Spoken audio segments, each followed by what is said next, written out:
warahmatullahi wabarakatuh. Jumpa lagi dengan Ibu Nisa di kelas PWPB.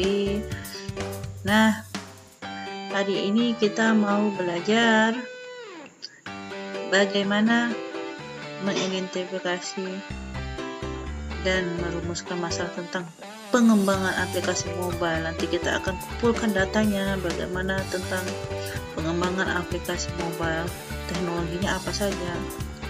Kemudian mengolah data tentang teknologi pengembangan aplikasi mobile, lalu mengkomunikasikan bagaimana tentang teknologi pengembangan aplikasi mobile. Berarti kita nanti mau belajar konsep aplikasi perangkat bergerak atau mobile. Prosedurnya bagaimana? Apa-apa saja sistem operasinya, kemudian teknologi pengembangnya apa saja. Oke, kita lanjut. Sebelum kita lanjut, coba dulu. Ada HP-nya, keluarkan HP-nya. Kita cari tahu jenis operasi sistem apa yang ada di HP kamu sekarang. Oke, bersedia? Siap? Ya, buka settings. Lanjut, about device atau tentang perangkat. Pilih nomor versinya, kemudian klik beberapa kali. Nanti akan muncul tipe Android kamu. Nah, sudah kelihatan belum? Kalau sudah kelihatan, kita lanjutkan.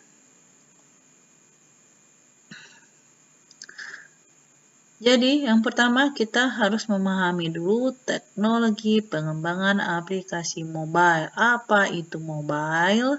Mobile artinya bergerak atau berpindah. Jadi, pengertiannya di sini adalah aplikasi bergerak yang dapat dijalankan walaupun penggunanya user berpindah karena penggunanya juga berpindah. Jadi aplikasinya itu yang berpindah karena penggunanya berpindah.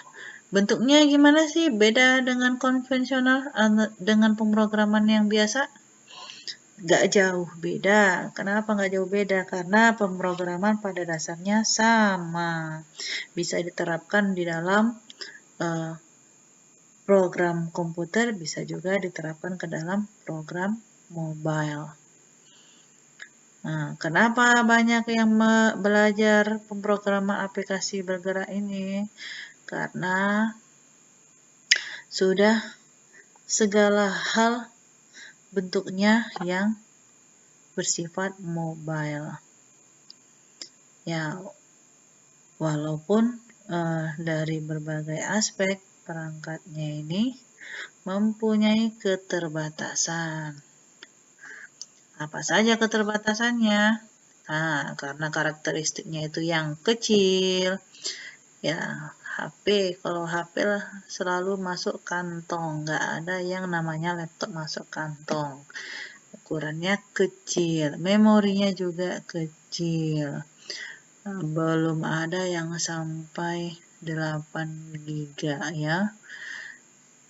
Jadi karena memori kecil tentu sistem operasi ataupun daya prosesnya juga terbatas. Konsumsi dayanya juga, tetapi dia kuat dan dapat diandalkan, bisa dibawa kemana-mana. Ya, mampu untuk dalam segala macam kondisi, kecuali dengan koneksi yang terbatas dan masa hidup yang pendek. Masa hidup yang pendek yang gimana? Nggak tahan air, tentu aja ya, namanya perangkat tentu tidak tahan air, tidak tahan banting, ya tentu saja tidak tahan banting, karena itu namanya HP mobile, bukanlah perangkat yang tahan banting. Terus prosedur penggunaannya gimana? walaupun berpindah dari satu tempat ke tempat lain tanpa terjadi pemutusan komunikasi, ia dapat diakses di mana saja dan kapan saja. Bentuk jaringannya hampir sama seperti jaringan jaringan WiFi ya. Jadi asal ada sinyal selulernya, berarti dia dapat terkoneksi ke dalam internet ya. Kalau misalnya tidak ada jaringan, tentu dia tidak akan dapat digunakan kecuali yang offline aplikasinya. Lanjut. Contoh sistem operasinya. Sistem operasi kalau kamu sering menggunakan komputer, sistem operasinya yang digunakan adalah Windows. Hampir sama ya, di mobile juga ada namanya Windows, tapi Windows Mobile. Windows Mobile. Ini dikeluarkan oleh Microsoft. Biasanya itu digunakan pada jenis Personal Digital Assistant. Kalau iOS, nah iOS ini merek Apple yang mengeluarkan. Contohnya itu ada iPhone, iPod, iPad. I-nya itu dia mau menselaraskan dengan bunyi internet. Ya, sepertinya seperti itu ya, Internet OS. Android. Nah, Android ini adalah yang paling banyak kamu gunakan sistem operasinya. Siapa yang membuat? Perusahaan Google. Untuk versi-versinya nanti kamu bisa lihat atau kamu bisa cari. Terus selain yang 3 sebutkan di atas tadi, ada lagi nggak? Banyak ya. Ada BlackBerry, ada Samsung Bada, ada Palm OS. Nah, ada lagi yang lainnya. Kenapa ini tidak digunakan? Bukan tidak digunakan, digunakan tetapi kurang populer ya. Kurang populer. Biasanya kan orang suka yang banyak pemakainya.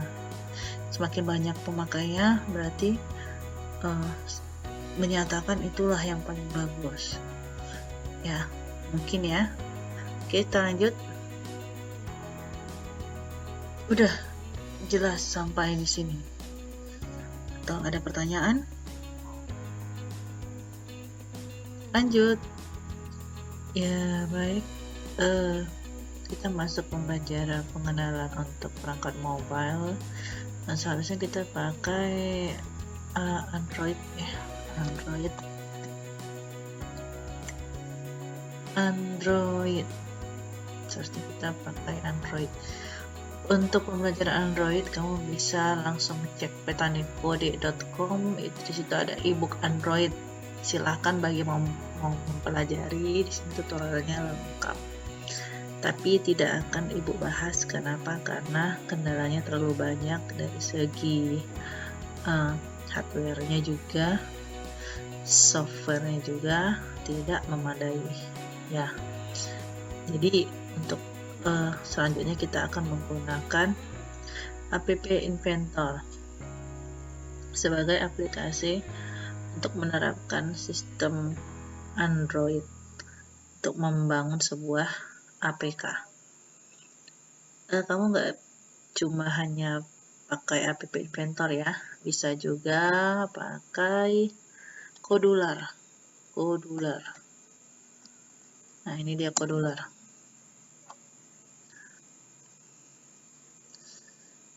Cara kerjanya hampir sama. Jadi sebenarnya App Inventor dengan Kodular ini satu merek, cuma bedanya Kodular ini pengembangannya yang terbaru dibandingkan dengan App Inventor. Langsung aja untuk membuat aplikasi baru, create apps, nanti kamu pakai Gmail kamu masing-masing. Ya, kalau mau cepatnya, usahakan kamu login dulu. Terus kalau mau buat project baru, pilih start new project. Start, kasih project name-nya apa, continue. Jadi kalau dikatakan App Inventor ini adalah sebuah program untuk mempelajari dari cara layout, user interface-nya, kemudian banyak lah ya tools-tools yang bisa dipakai. Project 1 ya. Contohnya di sini APK pertama. Boleh apa aja, nggak masalah ya. Nanti bisa diganti apa untuk project name-nya. Nah, kalau sudah nanti akan masuk ke lembar baru seperti ini.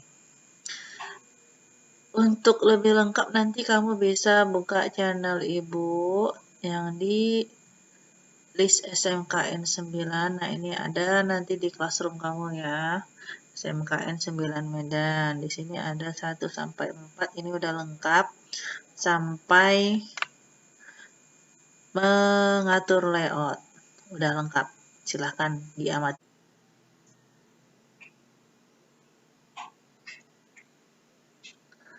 Sekarang kita lihat tugasnya. Nah, hampir sama ya seperti yang ada di yang udah Ibu bagikan. Kita perlu desain awal, ada screen 1, screen home dengan screen mulai. Silahkan kamu atur layoutnya minimal menampung screen 1 sebagai splash screen. Ada contohnya ya di bawah nanti. Kemudian screen home. Nah, nama aplikasi kamu mulai dengan keluar. Untuk selanjutnya kamu bisa mengikuti langkah pengerjaan yang ada di sini ya. Untuk screen 1, komponen apa yang diperlukan, propertiesnya apa saja yang diubah, tinggal disesuaikan. Kalau kamu ingin yang diatur lebih lanjut lagi, boleh ya. Yang pasti yang ini adalah untuk yang utama ya. Kemudian kamu nanti bisa beralih ke bagian desain ke bagian blocks untuk meletakkan blocks programnya. Lihat kembali video yang udah Ibu berikan. Yang blok kedua screen home. Di sini ada home untuk nama layernya ya, nama screennya, vertical arrangement, image, button, label. Nah, jangan lupa untuk mengunduh asetnya terlebih dahulu, gambar-gambarnya. Ada tombolnya kamu bisa unduh ya. Atau kalau kamu mau buat warna ataupun gaya sendiri, silakan kamu cari di Google, button kosong, kemudian edit di Paint saja.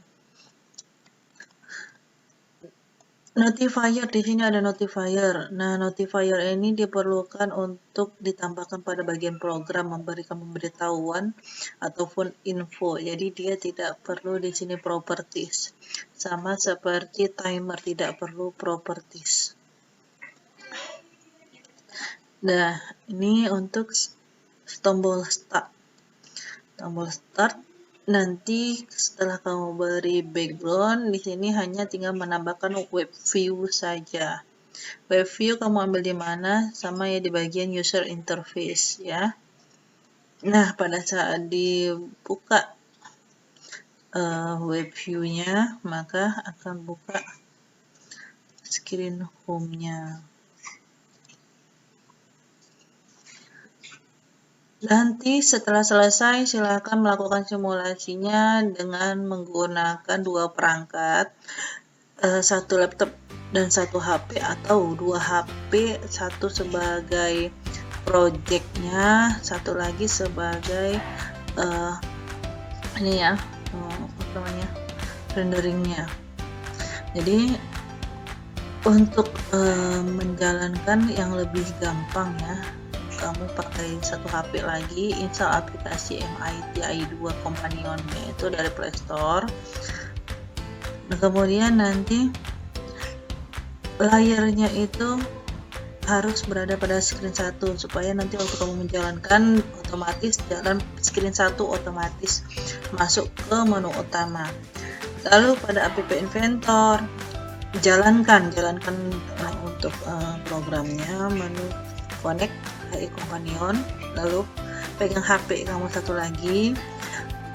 Nah, yang udah diinstal tadi, pilih scan QR. Tadi kan waktu buka AI Companion ada barcode-nya. Nah, kamu scan ke arah barcode yang ini. Kalau sudah, nanti akan muncul proses loading untuk menjalankan aplikasinya di HP kamu yang sudah diinstal MIT tadi. Nah, kalau kamu udah lihat hasilnya, mungkin ada kekurangan atau ada yang kurang pas, silahkan dimodifikasi. Baik ya, begitu sampai sini, silahkan beri pertanyaan di kolom komentar. Ibu tunggu tugasnya. Assalamualaikum.